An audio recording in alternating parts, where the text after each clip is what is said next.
అమిత్ షా స్వయంగా వెళ్ళి 15 రోజులు కూర్చుంటున్నాడు అక్కడ. దాంతో పాటుగా సుప్రీంకోర్టే మండిపడుతోంది, ఈసీకి పూర్తి అధికారాలు వచ్చినట్టే. మమతా బెనర్జీ నిన్న జయించిన నాటకం. సర్కి సంబంధించిన ఓట్లు పోతున్నాయి అక్కడ, దానికి ఓకే అవుతున్నాయి. దాదాపు 40-70 లక్షల ఓట్లు పోతున్నాయి. అది కాబట్టి ఈ దొంగ ఓట్లు ఇవన్నీ ఆగినప్పుడు కొంత ఇది ఉంటుంది. మేబీ ఘర్షణలు కూడా జరుగుతాయి ఏమనుకుంటున్నాను. బాంబు దాడులు ఎట్లాంటి చాలా జరగచ్చు అక్కడ.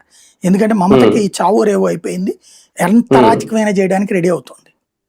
కాబట్టి అక్కడ ఒకటి అదొకటి చూసుకోవాల్సి ఉంటుంది బెంగాల్లో కొంచెం. అంటే పశ్చిమ బెంగాల్లో వరుసగా ఎన్నుకునే రాజకీయ సాంప్రదాయం ఉంది, అది ఏమన్నా ఇప్పుడు రివర్స్ అవుతుందా? ప్రజలు కూడా దాంట్లో మనం చెప్పలేం. బేసిక్ గా ఏంటంటే బూత్ మేనేజ్మెంట్, పోల్ మేనేజ్మెంట్ ఏముండదు అక్కడ, అరాచకమే ఉంటది. ఎవరెవరిని దంతారన్నది. ఒకప్పుడు కమ్యూనిస్టులు, అంతకుముందు కాంగ్రెస్ సుదీర్ఘకాలం పరిపాలించినాయి. ఆ తర్వాత మమతా బెనర్జీ సుదీర్ఘకాలంగా పరిపాలిస్తుంది. దించాలంటే అంతకంటే ఘాటుగా స్పందించగలగాలి వీళ్ళు.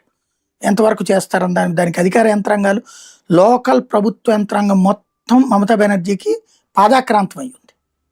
అట్లాంటి సందర్భంలో వీళ్ళు ఎంతవరకు చేస్తారంటే చివరికి వీళ్ళు పోస్టింగ్ పెట్టాలంటే వణుకుతున్నారంటేనే ఏ స్థాయిలో ఉందో అర్థం చేసుకోవచ్చు. అక్కడ ఒక రకంగా ప్రజల్లోనేమో అక్కడ ముస్లింలంతా పోలరైజ్ అయ్యారు, హిందువులేమో డివైడ్ అయ్యి ఉన్నారు.